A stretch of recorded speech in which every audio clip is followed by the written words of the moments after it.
Welcome to Politics for Patriots. Here's your host, the eviscerator of progressive nonsense, the executioner of imbecility, and the grim reaper of BS, Eddie Zipper.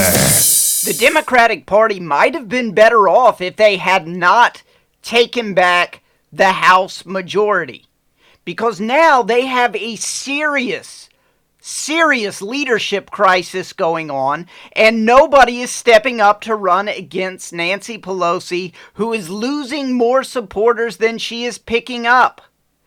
This is coming as a surprise to a lot of the mainstream media, but it shouldn't be. Democrats who won seats in toss-up districts ran against Nancy Pelosi. That's how they got there. Only the hard leftists in this country still support Nancy Pelosi and think that she's a good leader. Okay, the latest Harvard-Harris poll has Pelosi's favorability at 28%. That is not good. Okay, here's a list of people and institutions more Americans find favorable than Nancy Pelosi. Former President Obama, the Supreme Court, Joe Biden, Bernie Sanders, Donald Trump, Hillary Clinton, Robert Mueller, Mike Pence, Brett Kavanaugh, Elizabeth Warren, and Paul Ryan. All more favorable to Americans than Nancy Pelosi. At this point, I think Ivan Drago from Rocky IV more popular than Nancy Pelosi. I must break you. Right now, as we speak, Nancy Pelosi is clinging desperately to her hopes of becoming the next Speaker of the House. But her coalition of support is unraveling very, very quickly. She promised us weeks ago that she had the votes. Guess what? She doesn't have the votes. Okay, throughout the week, it looked like she was maybe making a little bit of progress towards getting the votes. All right, she was able to buy off 2 people. This is the tactic she's chosen, is to buy off her critics one by one. So Marcia Fudge, whose name was on the anti-Pelosi letter that I talked about in previous episodes, and who even said that she might step up and run against Pelosi for the speaker position, Marcia Fudge's name is now crossed off the anti-Pelosi letter. Why? Well, let's read about it in the New York Times. Headline: Pelosi's one potential rival cuts deal and drops speaker challenge. The New York Times is so absurd. Listen to how they describe Nancy Pelosi in this piece that's supposed to be an objective news piece. This isn't an opinion piece. This is an objective news piece. Listen to how they describe Nancy Pelosi. This is either going to make you laugh out loud or throw up in your mouth a little bit. One or the other. Ms. Fudge's sudden reversal was the result of a swift and relentless bit of deal-cutting by Ms. Pelosi, a legendary negotiator and vote counter. Okay, legendary?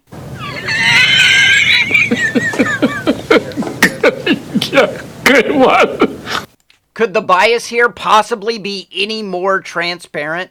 It's written like Nancy Pelosi just cut a deal with God to part the Red Sea for the Democrats. Nancy Pelosi is legendary?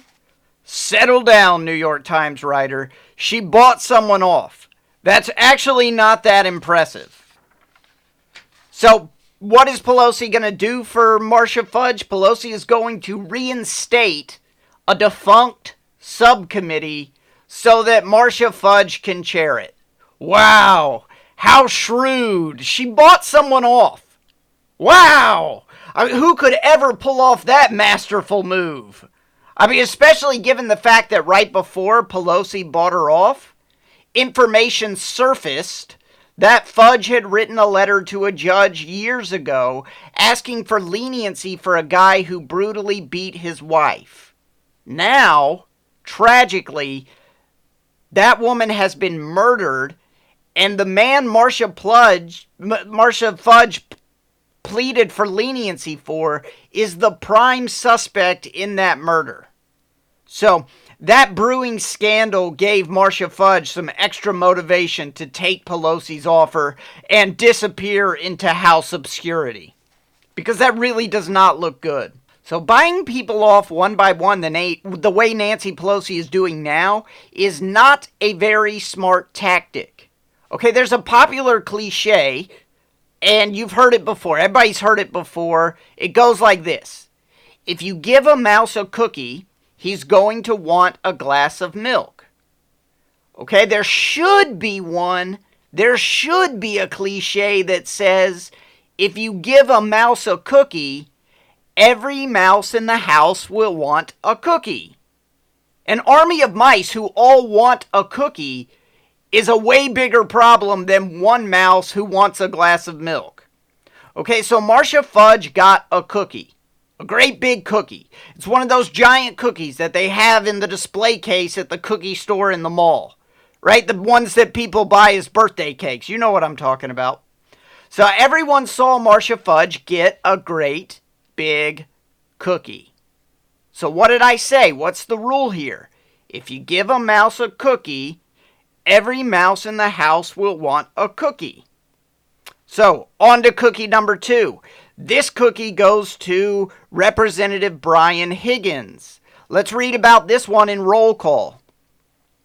In an abrupt reversal after signing on to a letter Monday opposing Nancy Pelosi's bid for Speaker, New York Representative Brian Higgins announced he will support her after striking a deal with the California Democrat. Okay, so let's see what kind of cookie Representative Higgins got. Pelosi, quote, assured Higgins she would move a sweeping infrastructure bill early next year and give him a lead position when the caucus attempts to craft and pass legislation that would allow anyone over 50 to sign up for Medicare. End quote. So, cross another name off the letter of people who won't support Nancy Pelosi. So it looks like she's getting closer to having the votes. But what did I say? Handing out cookies is not a smart strategy. It is how Democrats approach foreign policy, but that's a totally different show altogether, so I'm not going to get into that. So it looks like Pelosi, with the help of the Great American Cookie Company, is well on her way to getting the 218 votes that she will need to become Speaker of the House. Now remember this.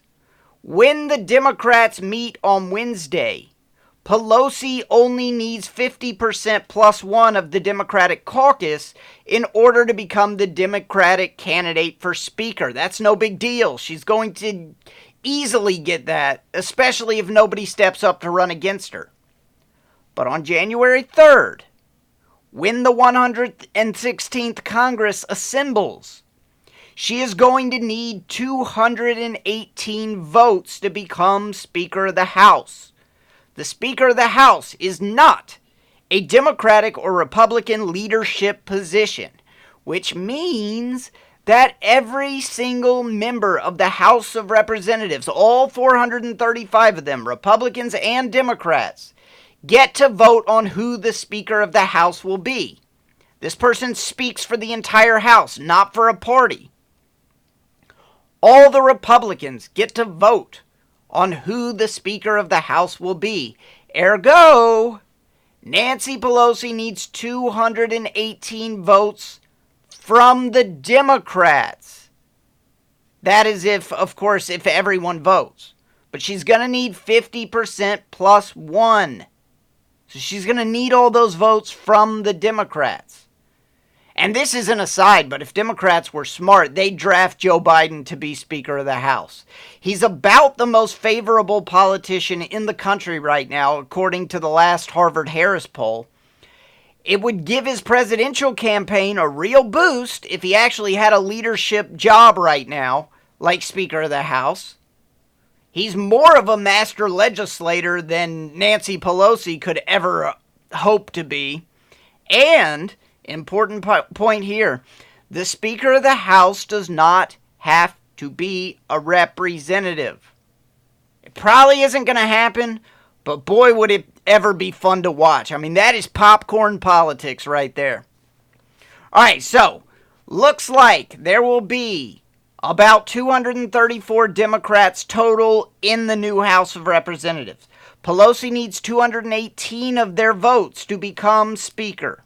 Now, you may have heard President Trump said he would help get Nancy Pelosi some Republican votes if she needed them. But that's just President Trump trolling her. Okay? Pelosi wants Republican votes to become Speaker of the House about as much as she wants to get a cavity filled without any Novocaine. Furthermore, she wants those Republican votes to be supplied by President Trump about as much as she wants to go back in time and buy a ticket to ride the Titanic. So she's doing the only thing she can do, which is to buy people off one by one. She has to hand out cookies while the members of her caucus are getting hungrier and hungrier. Right now, Pelosi is handing out cookies, and the Democratic caucus is going, Cookie! Nom, nom, nom, oh, nom, nom, nom, nom, nom, nom. There's gonna be a run on cookies, right? It's like the run on the bank scene in It's a Wonderful Life. Good Christmas movie. Good time to talk about it. It's gonna be like that scene from It's a Wonderful Life. Right now, Nancy Pelosi is George Bailey handing out money to try to save the building and loan. Now, we can get through this thing all right. We've got to stick together, though. We've got to have faith in each other. And you can hear the panic in his voice. That's Nancy Pelosi right now. Well, come on. We can win this speaker race. We just got to stick together. All right, so that's Nancy Pelosi right now. On January 3rd, when the new House votes on their speaker, she'll be more like this. 4, 3, 2, 1. Bingo! We made it, Cosador Eustace. We made it. Look, we're still in business. We still got $2 left. We've still got $2 left. But that is, of course, if she can buy off enough people to get those votes, which is looking very, very tenuous right now. Okay, so last week, she bought off 2 people. And she got to cross their names off the anti-Pelosi list. She bought off Marcia Fudge, and she bought off Brian Higgins. But guess what? Every mouse in the house wants a cookie now. There are 9 brand new defections from a group called the Problem Solvers Caucus. This is a bipartisan caucus made up of pragmatists from both parties who want the House to work together in a bipartisan fashion. 9 Democrat members of that caucus are now, to borrow a phrase from Alexandria Ocasio-Cortez, holding Nancy Pelosi's speakership hostage. The 9 members who signed the new letter to Pelosi are Costa, Gottheimer, O'Halloran, Schrader, Suozzi. I don't even know how to pronounce these people's names, but I don't say them very often, so I'm not going to look it up. Lipinski, Murphy, Gonzalez, and Soto.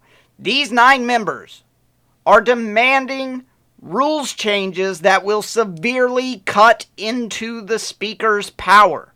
Right? The Speaker sets the agenda for the House. This would take away some of that agenda-setting power. And that's why it's such a powerful position. Just like the majority leader in the Senate, the ability to set the agenda is tremendous. And so that's why it's so powerful. And this would cut into Nancy Pelosi's ability to set the agenda. So I seriously doubt she is going to give up this cookie. But I don't know. If she wants to be Speaker, she might have to. Okay, so this is not like giving somebody a spot on a committee. That doesn't matter very much in the grand scheme of things. Okay, it's not like promising to move a bill. That's not going to matter that much in the grand scheme of things. It doesn't cut into her power permanently. It just cuts into her power for a day or on one issue. Okay? What this caucus is demanding, or at least 9 members of this caucus, what they are demanding would actually cut into Pelosi's permanent power. Okay, to use the metaphor of this episode, this is one damn expensive cookie. This is a legit power play by the Problem Solvers Caucus to take power away from Nancy Pelosi. Somebody needs to step up and run against Pelosi, because the Democratic Party would be nuts to go into January 3rd without someone who can get the 218 votes. And I just don't see Nancy Pelosi being able to get there. Does Pelosi think she's going to win the Democratic caucus nomination for Speaker and then box these people in and they're going to have to vote for her? I wouldn't risk that if I were the Democratic Party, because a lot of these people ran on not voting for Nancy Pelosi. It was one of the major issues that propelled them to victory in toss-up districts. If nobody can get to 218 votes on the first ballot, literally anything could happen. You could wind up with anybody becoming Speaker. That would be humiliating for the Democrats if this thing had to go to a second ballot. That hasn't happened in years, like since 1923. That's 95 years ago. How embarrassing would it be to have the biggest leadership crisis in the House in 100 years for a party that just won back this one piece of power? They lost the Senate. They didn't win back the Senate. They lost seats in the Senate. They can't win back the presidency until at least 2020.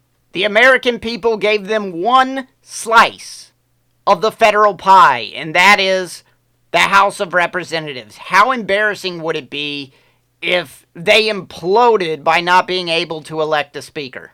It would be the biggest leadership crisis in almost 100 years. So the question is, where is Tim Ryan? Where is anyone who is willing to challenge Nancy Pelosi's leadership? Right? Nobody wants to be Speaker of the House? I think the reason we're not seeing a challenger is because the modern Democratic Party as a whole doesn't like elections. They don't like competition. They don't like elections. They prefer a coronation. Really, if they were okay with competition, they may have won the 2016 presidential election. But that's not how the Democratic Party, the modern Democratic Party, does business. They decided ahead of time on Hillary Clinton, and almost nobody ran against her. There were lots of people who could have, but they didn't because it wasn't her turn, and that's how the Democratic Party rolls. And look what they did to Bernie Sanders, who did have the guts to go up against her, even though it wasn't his turn. Right? The party did everything they could to make sure that Bernie didn't get a fair election because they had already placed the party nominee crown on Hillary's head. Remember Donna Brazile sending the debate questions to Hillary Clinton's campaign? Remember all those mainstream media reporters who were running their stories by the Clinton campaign to make sure it was all okay with them? Remember the DNC trying to cheat Bernie out of his platform? Right? They didn't want to schedule any debates. It was a whole big thing. None of the big Democratic stars ran because it was not their turn and they didn't want to be hamstrung by the party the way that Bernie Sanders was. This party will retaliate against you if you want to have elections. If you don't want to just attend the coronation and be a part of it, they will turn against you.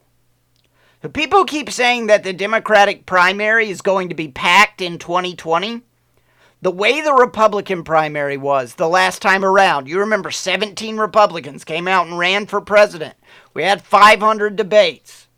You had 10 people on stage at every debate. They had to have another debate for the lesser people. So 17 total candidates or something like that. So they think that the Democratic primary will be that way this time because there's so many stars. It's so many people who want to run. There's Elizabeth Warren and Kamala Harris and Cory Booker and Joe Biden and Bernie Sanders and whoever else wants to throw their hat in. Kirsten Gillibrand and maybe Hillary Clinton again. Man, am I ever crossing my fingers for that one. I'm just kidding. Never root for anyone to win that Democratic primary because you think that they're the most beatable. Because once they win it, you'll cheer. But then when they win the presidency, you will be crying. You will say, why did I ever think that it was in the bag? That's what happened to all those dummy Democratic pundits who were rooting so hard for President Trump to win the Republican nomination because they thought he'd be so easy to beat. Swing and a miss on that one. Just a bit outside. Anyway, my tangent went off on a tangent. So what was I talking about? Democrats don't like elections. They like coronations. So Alexandria Ocasio-Cortez is beside herself about this new letter from the Problem Solvers Caucus signed by the 9 members. Okay? We know, of course, that Ocasio-Cortez has very strong feelings about Nancy Pelosi. Okay, let us not forget this gem, this soundbite of Ocasio-Cortez taking a super strong stand when she's asked about Nancy Pelosi. All right, get ready for a big, bold opinion here. She is the leader of Speaker, or rather Leader Pelosi. Hopefully, we'll see. She's the current leader of the party, and I think that the party absolutely does have its leadership in the House. We have our leadership in the Senate as well. That's a classic right there. If only they handed out awards for gibberish, this would get a gold medal. That is maybe the worst dodging of a question that I have ever heard in my entire life. But I'll bet when she was done with all that, I'll bet she said to herself, Nailed it. Okay, so she was beside herself. Here's what she tweeted.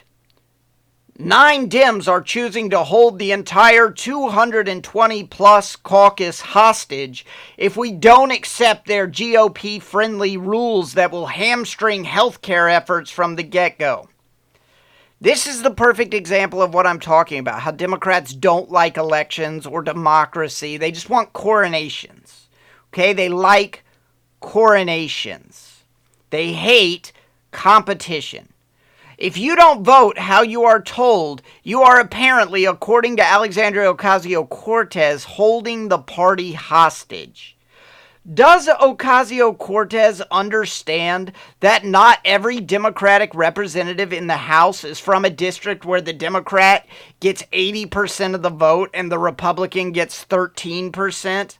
No, apparently she thinks all these people in all these toss-up districts sent their representatives to do the bidding of the Democratic Party, which they did not. Okay, these people made promises that Ocasio-Cortez didn't have to make.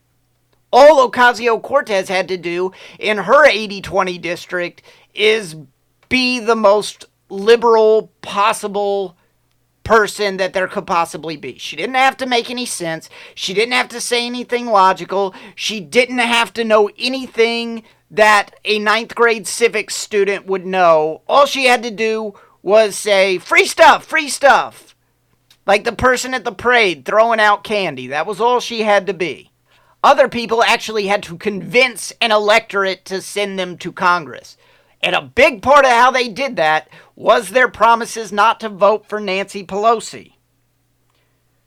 Now the Democratic Party expects them to show up on day one of their new career and break a promise to their constituents on the first day, on their very first vote. I've kept track of all of their names, so if they do that, I am going to call them out by name on this show as the people who show up on their first day of Congress, on the first day of their new career, and on the very first vote, break a promise to their constituents. I'm going to call them out name by name and district by district. Here's a breaking news alert for Nancy Pelosi and her diehard supporters in the House of Representatives. You cannot fill your caucus with Democrats who ran moderate campaigns to win toss-up districts and then expect them to show up and govern like left-wing puppets. If they choose to do that, their careers will be very, very short. Let me offer this up as an example. I've heard so much about how legendary Nancy Pelosi is. She's the master legislator. That's what she calls herself, master legislator. What a super vote getter and deal maker Nancy Pelosi is. But you know what? Let's examine all that just a little bit. Here's something to remember if you just ran a moderate campaign to win a seat in a toss-up district. Gentlemen, I'm here to help you with your history report. In 2009, Nancy Pelosi led the charge to get deeply unpopular Obamacare through the House. In 2010, not very long after, 63 House Democrats lost their seats. By the way, they also lost 6 Senate seats. The 2018 midterms were actually pretty darn good for Republicans, even though you might hear some nonsensical blue wave spin on CNN or MSNBC, the groupthink networks that run the same thing 24 hours a day. This is all they are. The anchor asks, "Is President Trump the worst thing that has ever happened in the history of the world?" And every single pundit that they have on the show goes, "Oh!" Yep. Trump's midterm shellacking, as some like to call it, was the worst one since 2010. And the argument could be made that it was the worst since 2014, which is the most recent midterm that there was. Basically, the first midterm of President Trump's presidency went down just like Ronald Reagan's first midterm. Only a little bit better for President Trump than for President Reagan. In '82, Reagan lost 26 House seats, though he lost a higher percentage of seats than President Trump did. And the Senate stayed the same. That was pretty much like what this looked like, except the Republicans picked up seats in the Senate. Obama's 2010 midterm shellacking, on the other hand, was the worst midterm loss for a sitting president since 1938. If you go by the percentage of seats lost, House Democrats in 2010 did just as bad as Republicans did in the midterm after Nixon had to resign over Watergate. That's what the country thought of Obamacare. Okay, it was about as popular as the Watergate scandal in these terms. So why did that happen to the Democrats in 2010? Because Nancy Pelosi shoved Obamacare down the throats of all those representatives, and they went along with it, even though they were in toss-up districts. And guess what happened? They got badly punished for that. Their constituents were against it. The Democratic caucus was for it. They put the caucus above their constituents, and then they went bye-bye. They're not in Congress anymore. They have different careers now doing different things because they put the caucus ahead of the constituents. So Nancy Pelosi helped destroy a majority that was only 4 years old. I mean, she helped obliterate that majority. In 2008, they had 256 seats. When Obama's second term ended, they had 188. That's a 76-seat loss under Nancy Pelosi's leadership. Of the 76 they lost over that time period, they did not even get back half of those after 2 years of nonstop anti-Trump, anti-GOP, 24-hour-a-day apocalyptic hysteria. So this week, here's my speaker's race whip count. There were 24 anti-Pelosi representatives that that had openly said definitely they wouldn't vote for Nancy Pelosi. There are lots who didn't commit on the issue and said maybe they would, or they said they were going to vote for whoever was best for their district, which is probably not Nancy Pelosi unless their district is some radical left. If you're Ocasio-Cortez, yeah, Nancy Pelosi is probably best for your district. All right, so that's 24 anti-Pelosi representatives who are openly, definitely saying they would absolutely not vote for Nancy Pelosi. Now, keep in mind, she can only afford to lose 16 votes, approximately. So at the beginning of this week, there were at least 24 anti-Pelosi votes. She got 2 of them back. She bought off 2 people. She purchased 2 votes. That put her at 22 anti-Pelosi votes. Now, she has lost another 9 for the time being, unless she buys off those 9 people. That's 31. Pelosi's coalition is crumbling. Somebody better step up and run against her. She is doing worse now than she was at the beginning of the week. She is losing votes as time goes on. Somebody better step up and run against her. I'm looking at you, Tim Ryan. All right, that's it for today. If you enjoyed this show, please subscribe on iTunes. Please leave a review on iTunes. Please go to my website. Listen to old episodes. It's www.eddiezipperer.com. That's www.eddiezipperer.com. All right, thanks so much for listening. I'm out of here. Cookie! Nom, nom, nom, oh, nom, nom, nom, nom, nom, nom. You just listened to Politics for Patriots with Eddie Zipper. Email the show at patriots@eddiezipper.com and please subscribe.